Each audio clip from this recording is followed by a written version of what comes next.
In this episode, I'm excited to chat with Sher Griffin, who describes herself as a thrice-exceptional individual with a recently discovered neurotype intersection of autism, giftedness, and ADHD. I'm an introverted intuitive who, as you know, is obsessed with finding the deeper meaning in everything, and chatting with Sher felt like I had found another soul sister.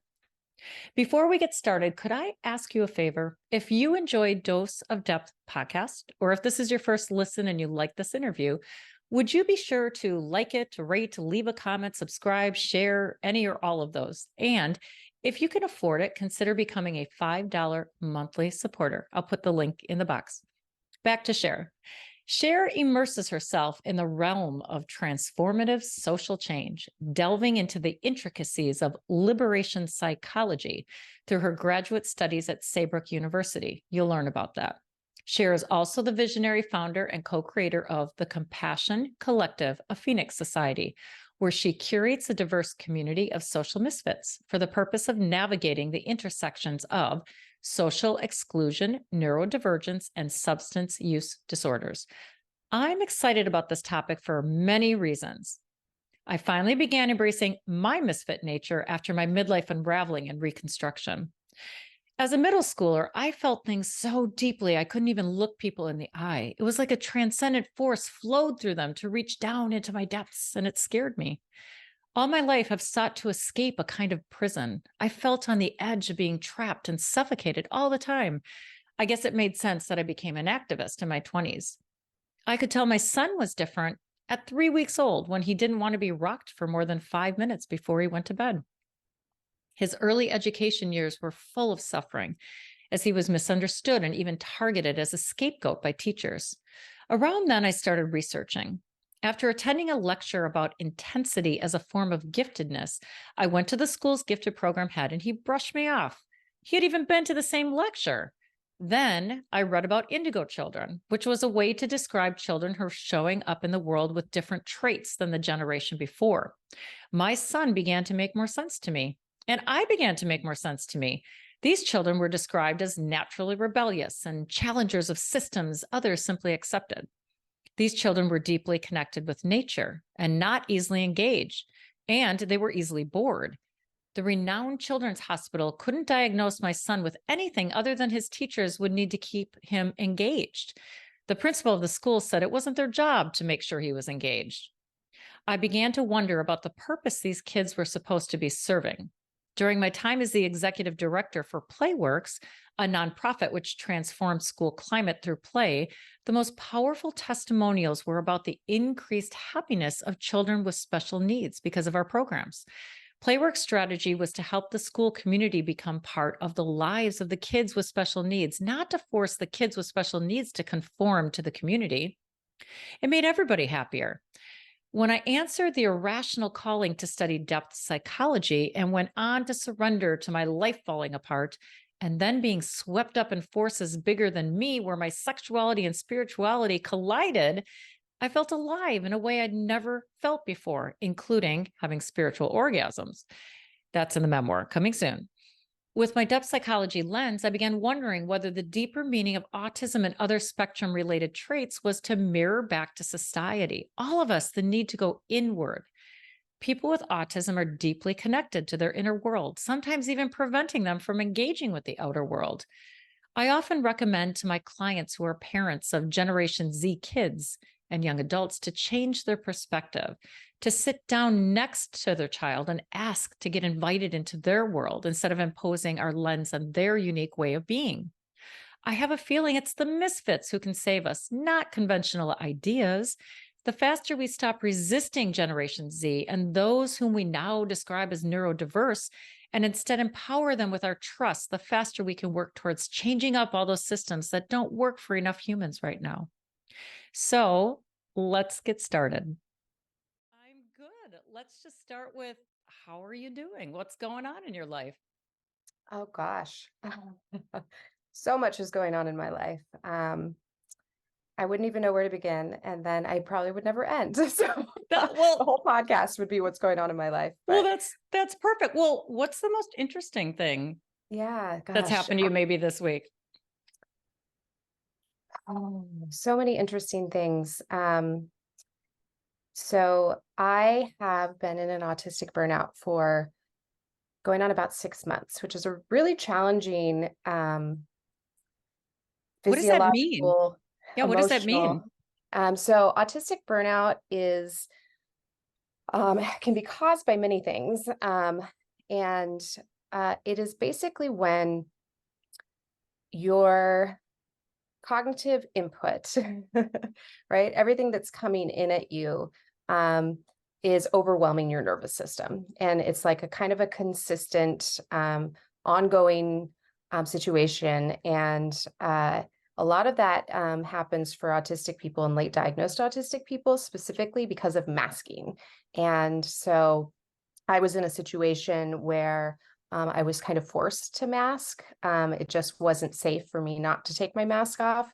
And that led to cognitive decline, skill regression, all these different kinds of symptoms that come along with that, emotional dysregulation. And so then you have to really up all your coping strategies as an autistic person when this happens. And it got to the point for me that I actually had to resign from my work position because I could not, my executive functioning had gone so offline that I couldn't do the simplest tasks, like send an email. Like Wow. it was really challenging. And so recovering from that takes a long time. I mean, the data that's out there says anywhere from 3 months to 2 or 3 years. So an autistic burnout can be really detrimental to somebody's life. And if you have, some protective mechanisms in place, which a lot of us don't have those protective Yeah. mechanisms. At this autistic burnout, I've been through many in my life, but this one I did. And so I've been so grateful and so lucky to have the privilege to have some really supportive people in my life and a really supportive like community, which is, I'll talk more about that later Yeah. as we get to the podcast. But the community has been probably the one thing that has really saved me and really brought me out of this burnout. And so anyways, yeah, I mean, it's been challenging. And this last couple weeks, it's been some substantial, like, I like to use the word, not recovery, but regeneration, because you really, when you have skill regression, a lot of times you actually lose some of those skills. And so it's almost like, I'd like to say it kind of like you've always known how to tie your shoes and suddenly you can't. You just can't do it. And so you have to find a whole new way to learn how to tie your shoes. And so I've had to do that with lots of different things. So Wow. Well, thank you so much for sharing because this is in none of my questions that are coming up. So I appreciate right yeah. off the bat learning a couple of concepts like, autistic burnout and then masking. So I think that's not in my questions either. So maybe you can what do you mean by masking? And was the situation where you felt forced to mask, was it in your work or was it in a personal Mhm. situation? Yeah. So it's hard to like really grasp the concept Yeah. of masking in like in a few sentences. But I think personally, from my own personal perspective, I think everybody masks. I don't think that Hmm. this is just something that autistic people do. I think it's something that autistic people do because they do it as a survival mechanism. And so in order to keep a job, to keep a relationship. Sometimes a relationship is so important because of the support that an autistic person will get from being in a relationship, whether that's a romantic partnership or whether that's with relatives. And so masking comes into play because some of the behaviors that we have um, uh, had throughout our lives, especially, and I come from a late diagnosed perspective. So this is not, I'm not speaking for all autistic people ever. But being late diagnosed, sorry, I just got an autistic ADHD off. Let me I could find just it. call them brain farts, so that's Brain okay. farts. I Yes, g I get exactly. I have them. so many brain farts. So many.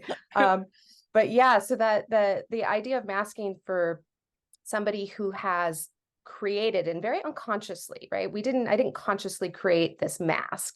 It was something that just happened over a period of time in my life. It's kind of like getting slapped on the hand, like, oh, I don't do that because that will Right. happen. So you put a Mhm. mask on and you do that over and over and over again until you have a persona that's going to keep you safe. And so for me, I really started my unmasking journey before I knew that's what I was doing. I Mm, didn't really know that's what I was doing. I was really seeking. My intention was authenticity. I had gotten to a journey of recovery.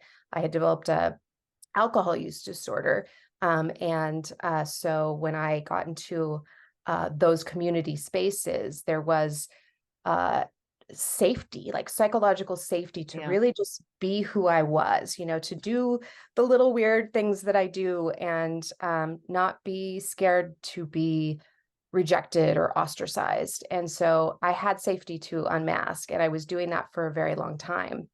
And so when I got into this work environment, it was a government work system. I never worked in a government work system before. It was a very interesting experience, I'll tell you that much.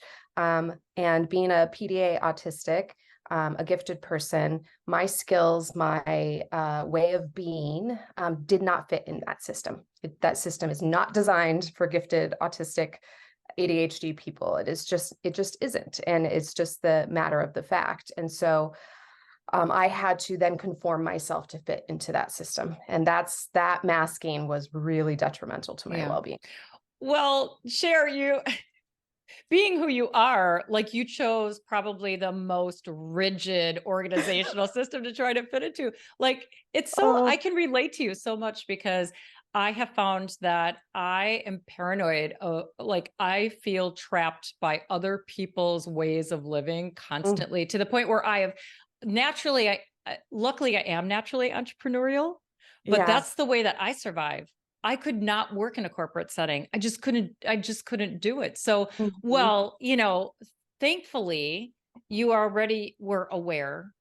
And so that, you knew when you just couldn't do it anymore. And now you're Yeah. sort of in recovery. So I mean, I think a lot of people will be able to relate to this because, they call it a spectrum for a reason, right? Like Hmm. everything's on a spectrum. Now we know that sexuality and gender and like all the like it's a really big spectrum. So, Hmm. and I think people really appreciate like even a silly example, like I tell my clients when they have a new job, like getting a new job really is overstimulating, right? Think about it. And there's this thing called the 21-day syndrome that says for the first 3 weeks, you're going to feel like you can't do the simplest things like use the copy machine.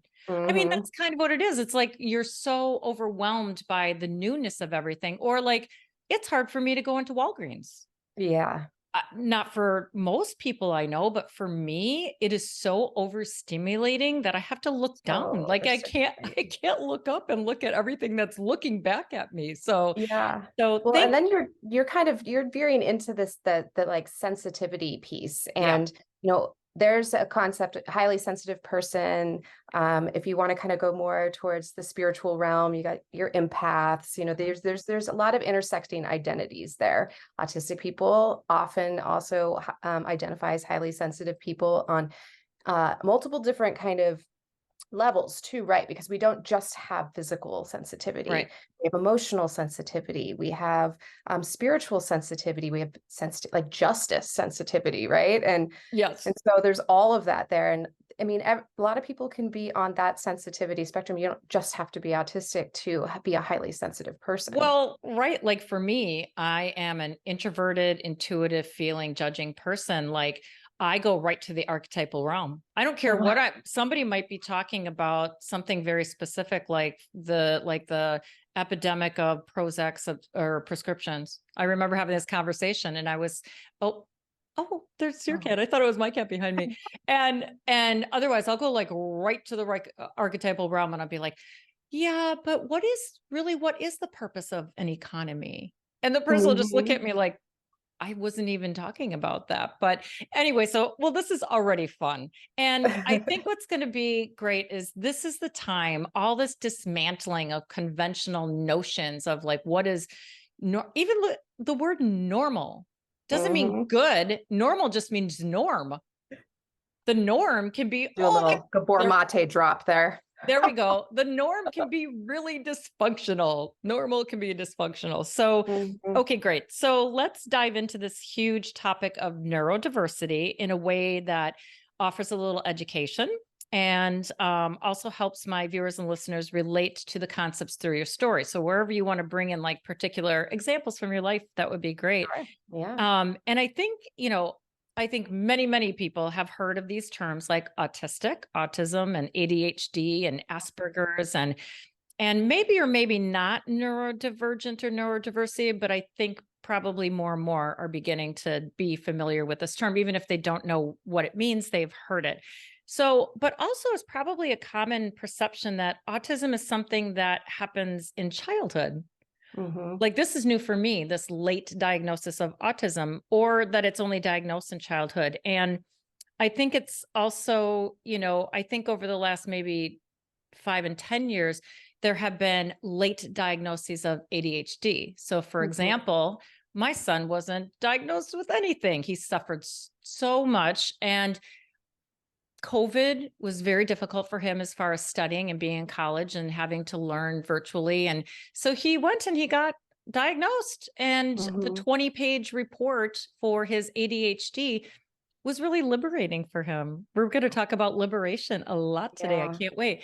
Yeah. And because he was like, well, yeah, that's exactly how my brain works. But what I think is so great about a conversation like this is it's like we just are.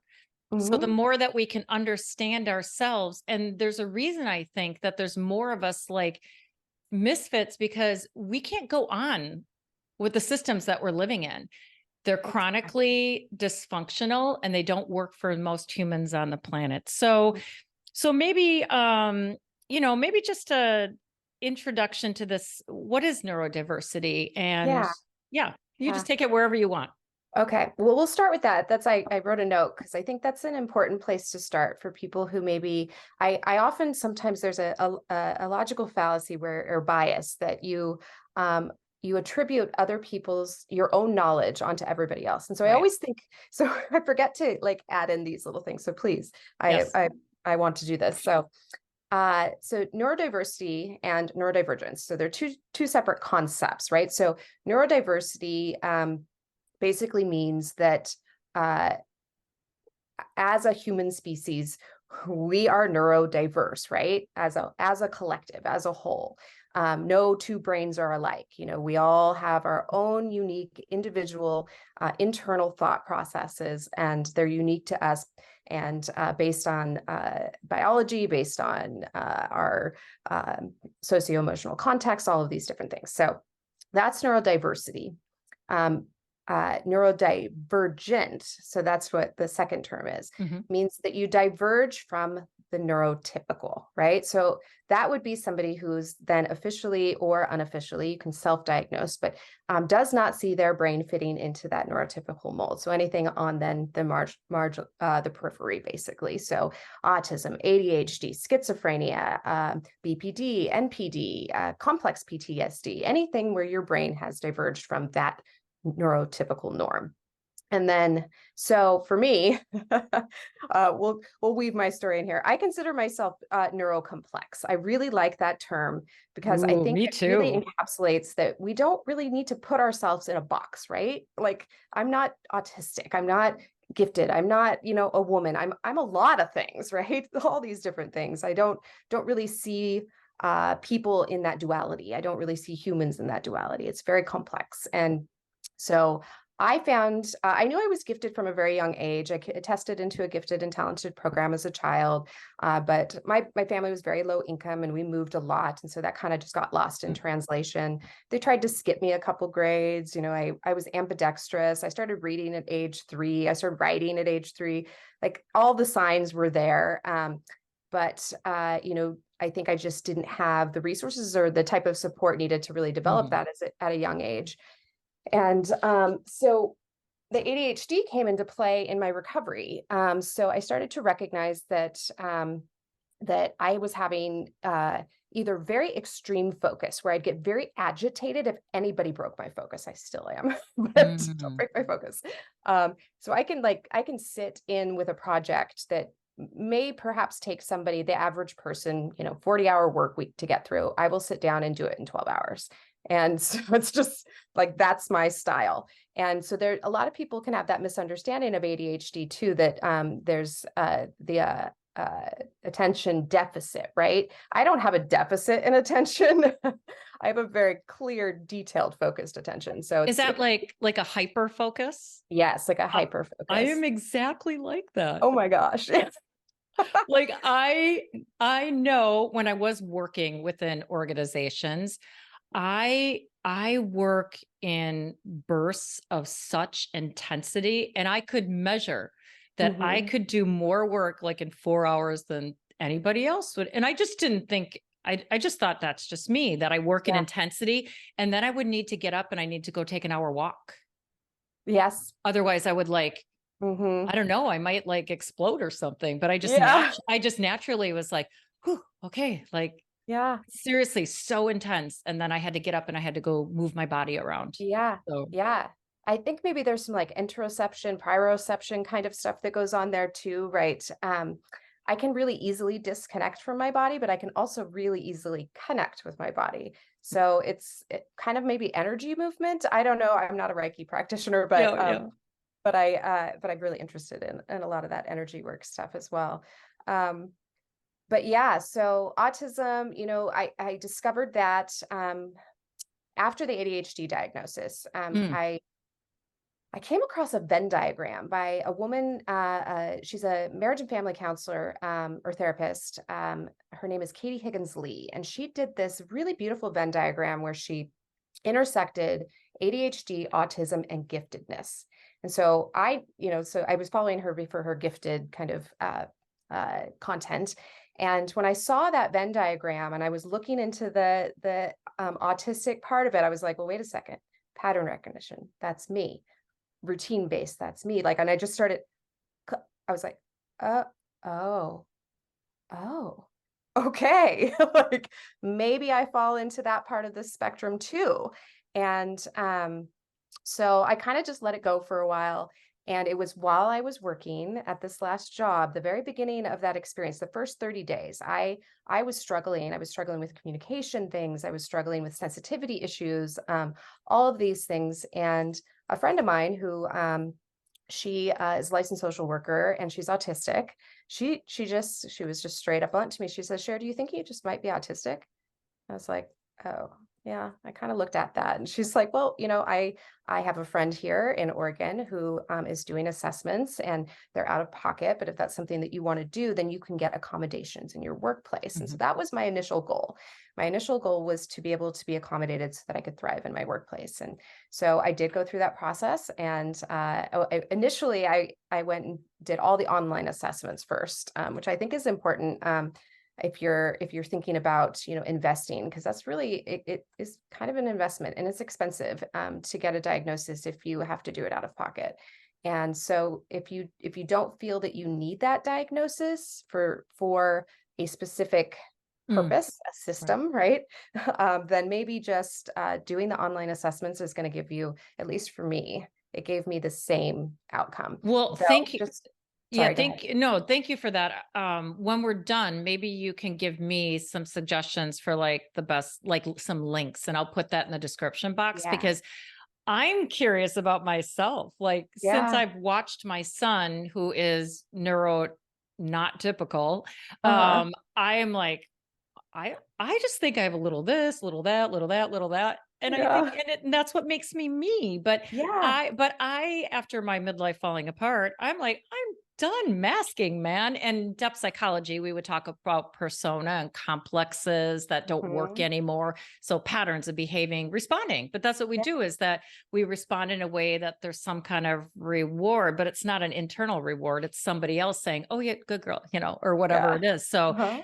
I love it. I think I am going to really encourage people do these Yeah. darn assessments, because this is the time for our unleashing as, neuro Exactly. non-typical people. Yeah, and and I think that you're just hitting the nail on the head here. There's so much I see in the autistic community, especially us late diagnosed or late discovered or whatever you want to Mhm. consider that. Um, is this depth, right?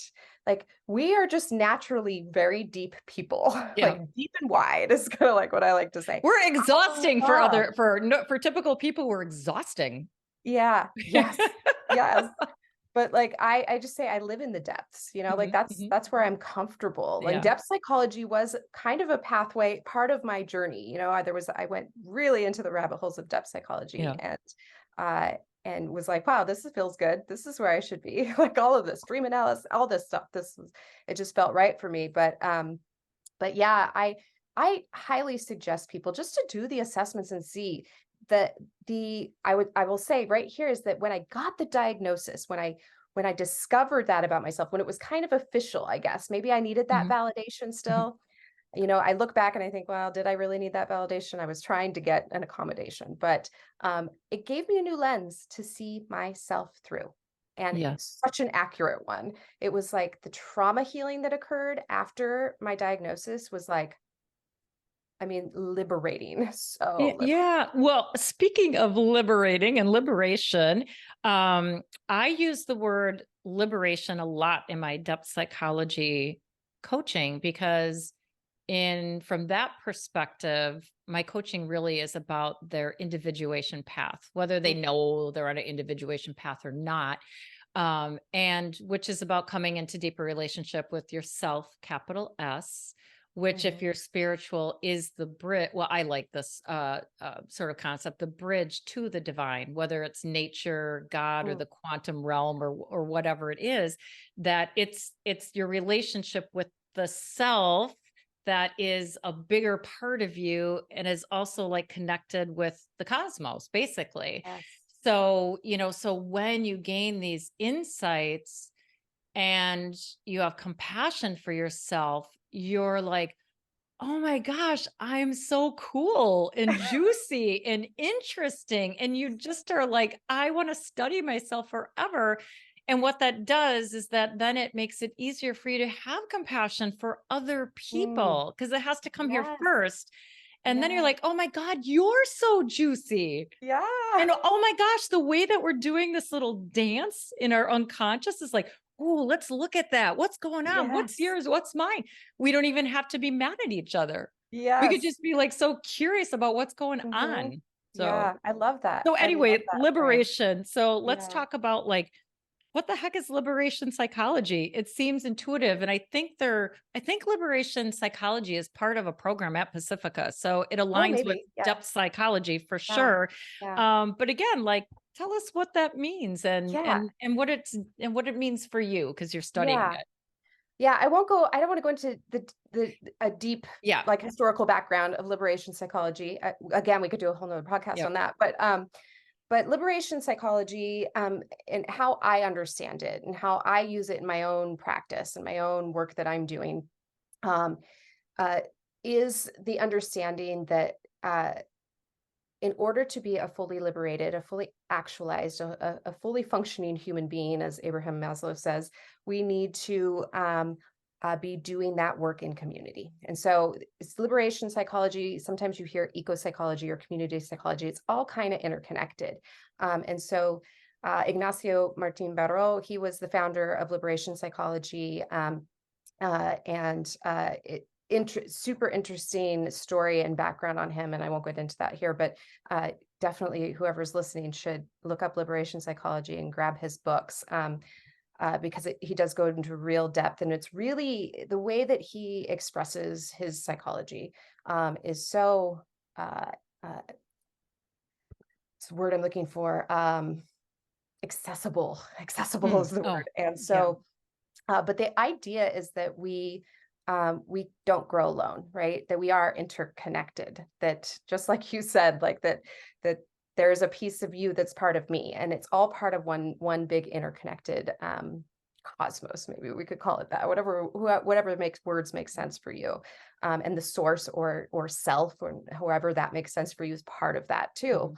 And so we do the work of liberation in community, and that's kind of what that basic concept is.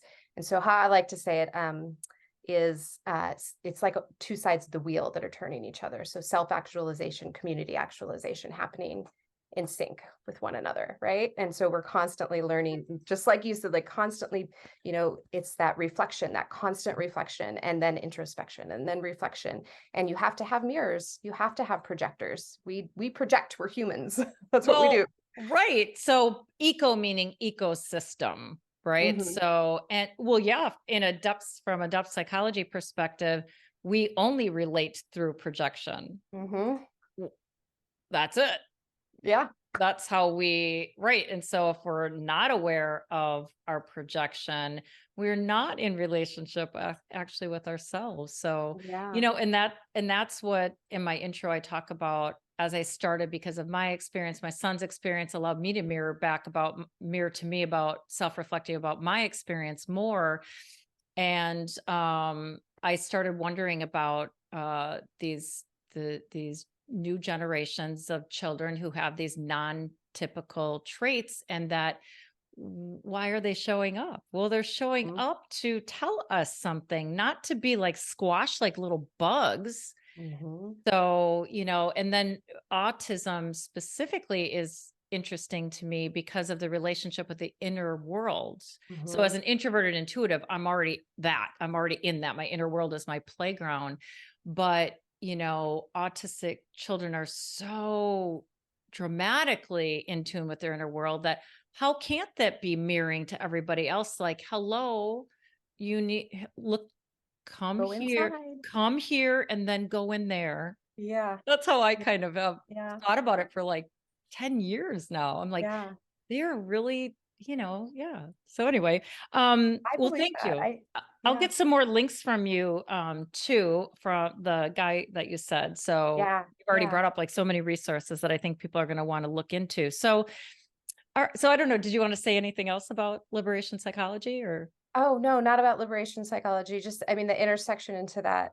I mean, it was just a nice flow right into like Yeah. indigo children. I looked into that just a little bit and I'm going, oh gosh, I'm an indigo child. You're like, Like, I'm that that's, too. yep, that's me too. And my children are like, oh, my children are. And that's just, and I see it everywhere. It's not just, I mean, there's a shift. There is a shift in consciousness. Yeah. Is a shift that's happening, and we want to call it autism, we want to call it empaths, we want to call it, clairvoyance or INFJs or whatever we want, however we Right. want to identify that. It just is, it And these exists. kids were born that way. Were we like, I don't know, they're like, and we notice it right away. Like I said in my intro that I knew my son was, I like not typical because there's no like baggage, there's no judgment. Not typical just means not typical, right?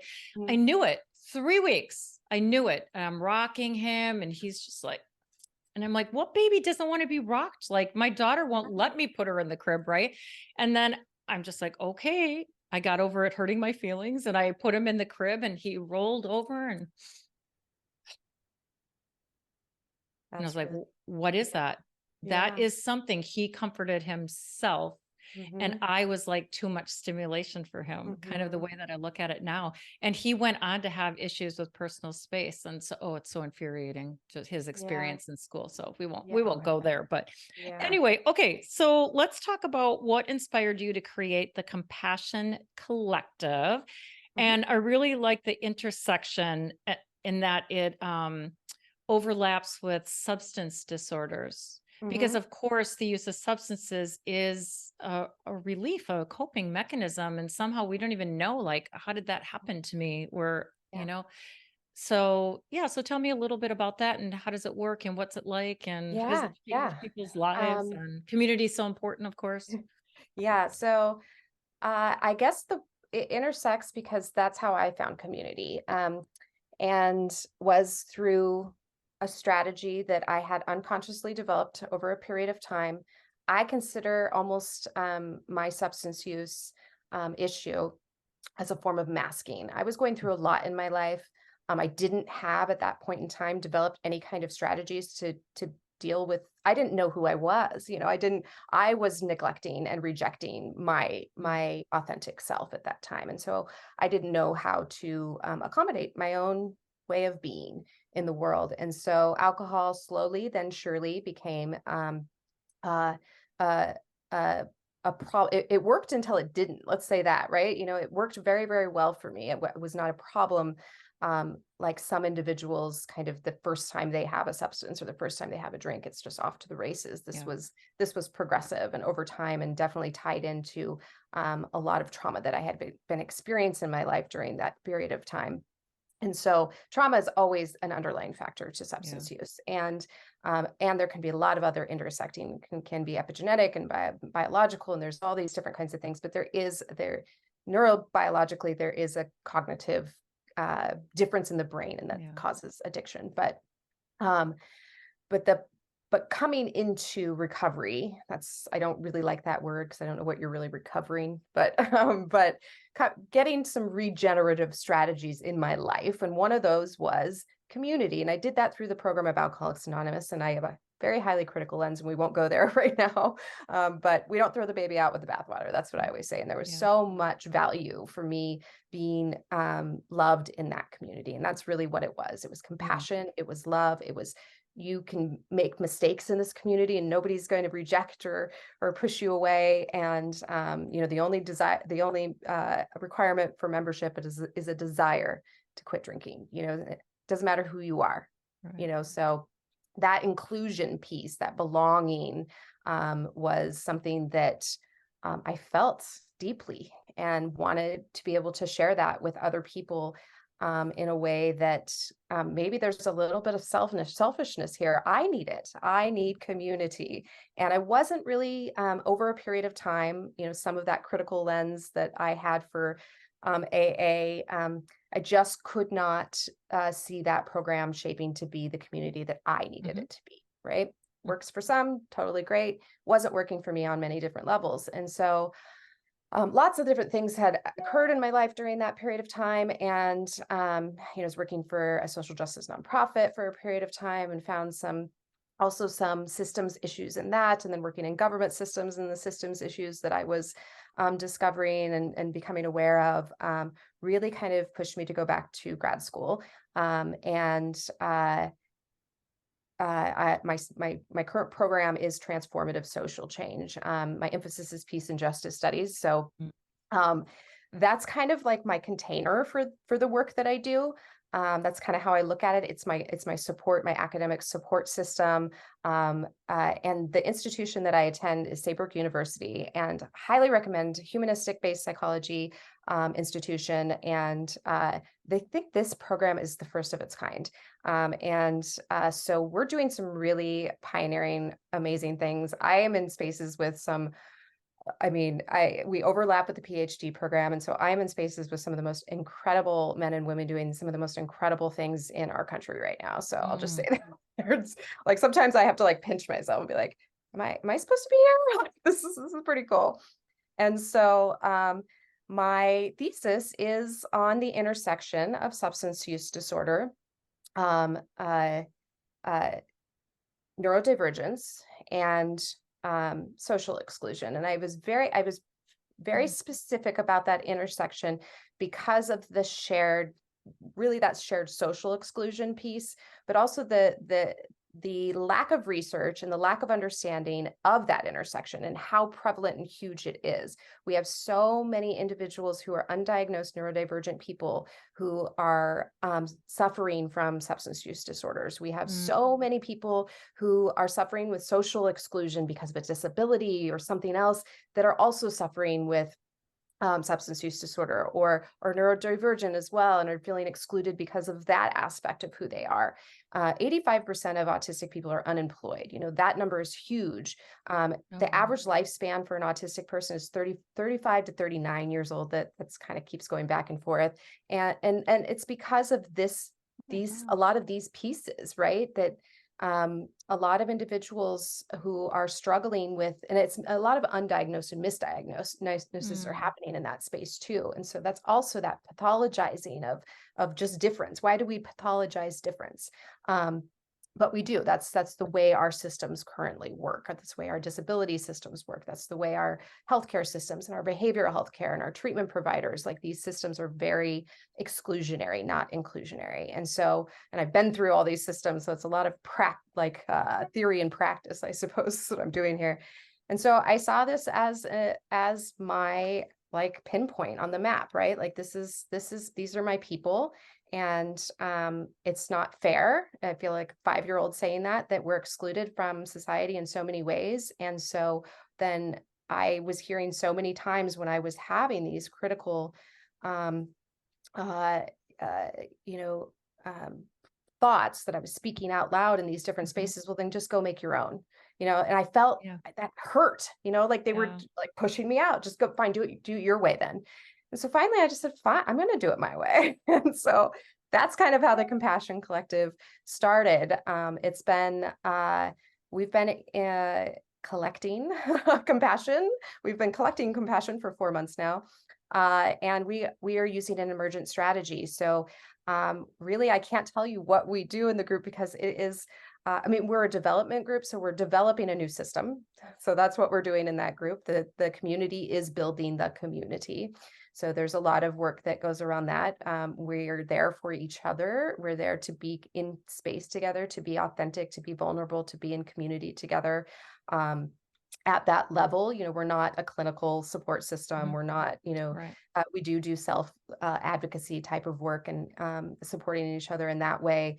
But long term, I don't know what will become of the Compassion Collective, but Well, I'm just so many things are coming up as you're talking. And one of them is that I can see that now because I've been following you on Facebook. I don't know how long, if it's been like only a year, a couple of years, or I don't know, I but think you a and I couple of have years, kind I of, think. yeah, I think a couple of years.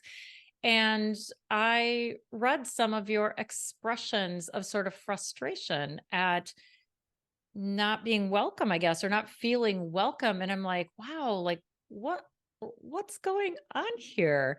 Mhm. And and then I'm intersecting that with this life expectancy. I didn't know that. Like Mm. I feel like my heart hurts because when you put those three, oh, your work is it's going to be very fruitful because of course we know that one of the, one of the, what do you call, uh, longevity, one of the things it depends upon is relationships. Yes. And so when you walk around not feeling like you're part of the community, that literally does kill you, just like Mhm. heartbreak Yes. can kill Yeah. you, right? Can cause heart disease. So and loneliness. And we know we have an epidemic of, not only anxiety, but loneliness and because of Mhm. COVID and all that kind of stuff. So, oh, so I mean, I could see for anybody who's listening, that's like, I don't know if I'm autistic, but I don't feel welcome. Like nobody gets me or whatever, Mhm. to be able to. So that's a great service that it's very purposeful that you're Yeah. finding that purpose and holding space for that. So it also reminds me of, I know I mentioned this in the intro, but for about, I don't know, 3.5 years, I was the executive director for a region of Playworks. Playworks is a national nonprofit that transforms school through play. Mm. And we won't go into how much research there is about, like, for example, when and it's about community building, so they're Mhm. not like, oh, just go play. It's like intentional community building on the playground where there's not really very much attention played. And the research that, if adults play with kids on the playground, anxiety and like behavior issues go down for the entire day, not just on the Yeah. playground, the entire day. But my Yeah. favorite testimonials were from special ed teachers who just saw joy unleashed in their special needs kids because Playworks isn't about like, okay, you special ed kids, here's how you fit in. It was the Mhm. opposite. It's how do we build community, right? Community that we go to Mhm. we tend to those least amongst us, right? Like, isn't that a Yeah. Jesus thing? So, Yeah. um, and I almost feel like, that was your inciting incident in your story arc, was that you got pushed out. Mhm. And luckily you're that kind of person where you're like, well, I'm going to create my own then, whatever. F Yeah. you guys. Yeah. So, well, thanks for sharing all of that. Yeah. Speaking of anxiety, you know, I have a lot of thoughts about, from a depth psychology perspective, all of our emotions are ways that our soul, our unconscious is speaking to us and trying to send us messages, but we don't know the language. And so, Mhm. that's what I do with my clients. And anxiety is your unconscious saying, hello, like you have to do something different. And it's probably bolder than you want to do, which hence the anxiety about it. Right. Mhm. So I look at the chronic anxiety of this time as prompting us to bust out of these unjust systems and self-imposed limitations faster because time Mhm. is running out. So chronic anxiety means there's really a need to do something different, but busting out means going against the grain. Mhm. And, that dismantles patriarchy because we need somebody to validate us right from the outside. And this can cause you to feel very alone. So, coming into Oh. deeper relationship with myself liberated me from convention. And I already was kind of a rebel, but you don't realize how you absorbed and you do Mm. conform. And then one day you're like, what? I was not conventional. Oh, crap. I ended up being conventional. And I had to overcome shame Mhm. about, well, that's not what you're supposed to do with your IRA money. You're not supposed to leave a six-figure job and go be a bartender. Lots Mhm. of shame. But it was worth it, of course. And now I have my role, which is to build a movement of self-reflecting humans. But and I can see my clients in way I see already down, like I see where their journey's going. And I'm not going to say anything to them because they've got enough to deal with just understanding themselves right now. But so I suspect that, that's something that you've been going through as well. And now you have, Mhm. but still, like, I still feel like I don't know the whole picture. And I'm Oh, like, yeah. I don't think I want to know because I'd probably say, forget it. Yeah. Right? Like, don't you feel like you're being Yeah. called and this is just what I'm doing for now? So yeah, so I don't know if you have any thoughts Yeah. about that. It kind of, I just resonate with everything you say, yeah. Deborah, you know that. So it's like, yep.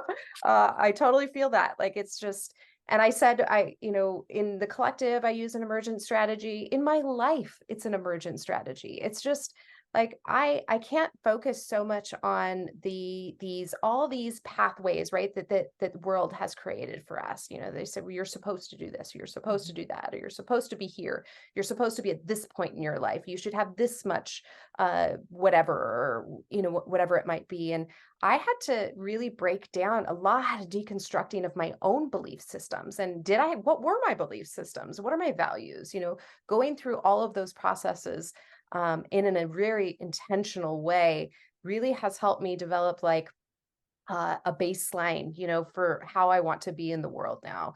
And I think that the values were such a big piece of that for me. It's such a simple strategy, such a simple exercise. And I do it every year now. That's my like New Year's resolutions. Instead of doing like goals and things, I actually reset my values. Are these still the ones that I want to focus on? I do like a top four. And always being able to come back to those my own personal values, the ones that I am setting for myself, the intention that I want for my life this year, is a different process. Intention is so much different than like following some scripted plan of like, have kids, get married, do this, do that. It's like it opens a world of like possibility. And I kind of like that actually. Like I like just kind of being like, oh, there's so much that could happen, right? That Right. could happen. What's going to happen next? Right. I kind of like that uncertainty. I had to embrace the uncertainty, I guess. Oh, that's the hardest thing. But, at this point, there's not much to lose. It's all falling apart anyway. I So, are know. you going to be, are you going to be able to adapt because you have self-reflected and you can see the Mhm. role that you're so often on Twitter, one of my messages is that my latest message was like, don't worry so much about why people are doing what they're doing because we're all playing the roles we're supposed to play. Those people are the instigators, the Mhm. antagonists to Mhm. force consciousness raising, right? So Mhm. if we're like, oh my God, I can't, how can people believe that? It's like, that's kind of a waste of time, but Yeah. and they can't self reflect. So they are where they are, right? So, okay, they're fallible human beings, but I can self reflect. So that means maybe I'm supposed to go deeper Mhm. and deeper and deeper. I mean, I feel like it's the age of the individual, not in a narcissistic sense, but in a sense of responsibility. Because, Yes. like, my favorite quote from Jung, and it isn't even an exact quote, but it's something like, the fate of humanity depends upon the self-reflecting individual. You know how much he hated groups because of the Yeah. group animal like mentality, that collective mentality. So, who can bust out of that? Only misfits. Mhm. Think about it. Like you are being called, and we need to embrace misfits. And the more they misfit, the Mhm. better, because Mhm. man, we really, and think about where innovation comes from. Innovation comes from the unknown, not the Yeah. known. Yes. So, right? Yeah. So, yeah. So, yeah, I Yeah. love it. I Yeah. love And it. I'm totally on board, you know. Yeah, I love the misfits. I love that you love the misfits too. That just that phrase, that terminology just sits well with me. It felt like a misfit my whole life. So Well, but it, Rudolph, hey, it's celebrated in Rudolph. You know, the yeah, old right? claymation, the island of misfit toys. Oh, Like, I know, I'm a right? misfit toy.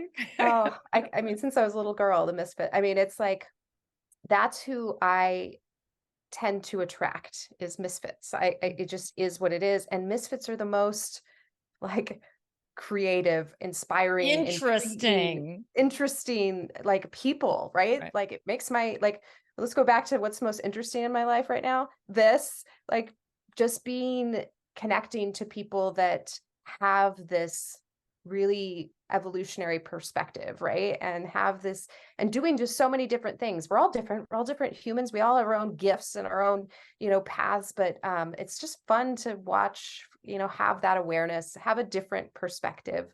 Um, not be so bogged down into the yeah, like, just the stuff that we can't change. That's a AA thing, right? Yeah. Focus on what you Right. can control and don't focus on what you can't. And it's a really simple message, but it's meaningful. Before I ask you what else you want to talk about, if you have anything that we missed, I wonder what you think about this. I think this maybe is, I don't know, it's just a thought I'm having, because you mentioned that you when you realized you had burnout, that it was so bad you couldn't work. Like, literally, it was debilitating. Mhm. And let's skip over the part where people might judge for that. But you said you had support, you had resources. And so if you find yourself in a position where you can't fit into the normal economic system, right? Like, I, get paid for adding value in this way, and then I can turn around and pay my rent.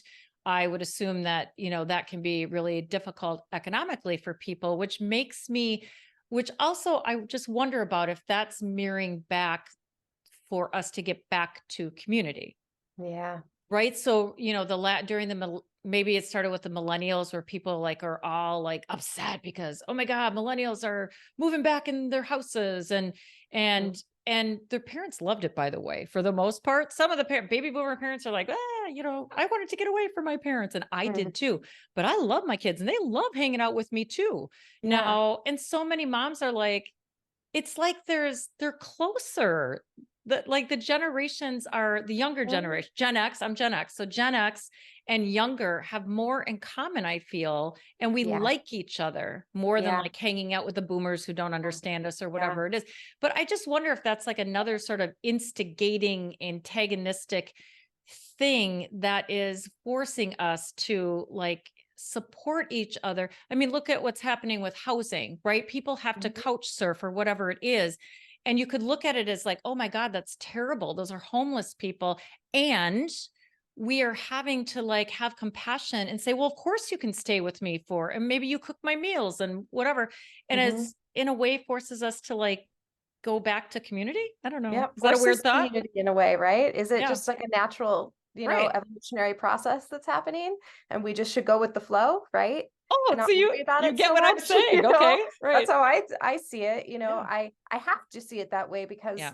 I I choose I know like when you were talking about that those feelings, those anxiety feelings, those feelings of shame, whatever they are, I've sat in those. I've sat in those enough to know Yeah. exactly how to get out of them, right? I know exactly how to strategize my way of being in the world so that I can have my needs met and can have the creativity to do whatever I need to do financially, right? Like, is it worth it to me to be in a six-figure job right now? No. Oh my God, what you'd have to, No. the masking you'd have to do. Oh my gosh, there's just no way. And so, that means I have to be creative. I have to Right. be creative with my financial strategies. I have to be creative with my support systems. Mhm. That means I have to be creative in how I interact with my support systems, right? Making sure that I'm giving and the reciprocity is there. And so yeah, So I just had another thought. Like you are figuring out how to live in kind of a post-capitalist, right? Everybody else is going to be totally thrown off. yeah. But the Well, people who have hopefully, been, yeah. I mean, hopefully it's people, I have quite a few other little projects happening, which I won't get into, but there's some underthrowing happening. I'll just say that. And I like to use the word underthrow. Anybody who wants to look up Max Borders, and his o- book is titled Underthrow. Great book. Really, he's not so accessible in his writing style, Okay. so might be one you have to read once or twice, but he really gives you a great perspective. He has a blog too, so really great perspective on I kind of wrote that what is down. happening in the there's some underground stuff happening, Well, right? right. So, And really the point is that this is supposed to be about consciousness raising. mhm, That's the purpose of all the pain and suffering right now, is that yeah, we really need to figure out how to leap yeah, again. In it, we've run the course. There was good, bad, and things mhm, get stagnant. And mhm, so now who are, Margaret Mead, who are those people? The mhm, small group of people yeah, who are thinking ahead. mhm. So I love it. So There's a lot of them. is there anything else that came up for you that we didn't really touch on? Because we stayed kind of bigger picture, which I think is good. And then we threw in all the Yeah, personal stuff, which people yeah. can relate to. So I think the only thing that didn't come up is like I have this strong urge and desire to represent my community in a mhm. way that is inclusive of my entire community. And I think that on my TikTok, I reached out and said, what would you guys want me to talk about? And specifically, I'm speaking of a kind of subsection of my community, the late diagnosed or late discovered autistic women, right? That are all kind of Mm, going through this thing. It's a thing, and mhm, and I think a lot of what I heard from them is just to what we're seeking, what as a community we're seeking is understanding. And you find understanding by listening. And mm, so, there's TikTok is a great place to listen to people and their stories. We're all different. We all have different lives. We all have different passions. We all have different special interests, all of these things. And, there's so many wonderful autistic creators, writers um, and advocates and activists and all. I mean, the community is so broad and so diverse and so juicy. I We're gonna love use the word the word juicy. juicy. I Yeah. love my autistic people, and so yeah, I mean, there's so many books out there. If that's your way of learning, if that's your way of understanding something new, seek out some of those individuals. If your way of understanding and learn something new is by watching, listen to the podcast, Google the stuff, stay clear. Maybe I'll say this in a different way. The clinical world of neurodivergence is a little bit of an upheaval right now. I'll just put that there. There's some conflict, and I think it's being worked through, and those bridges are being Oh, created. I think there's work trying to be done to create those bridges, but I think really just the individuals, find someone that you resonate with a little bit and learn about that person. Read their story, because that's how you learn about what it means to be autistic is from autistic people. oh, that's perfect message. And do you want people to follow you and where, and I'll put Yeah, links, but where should they yeah. follow you and support you and all that stuff? Yeah, I don't know.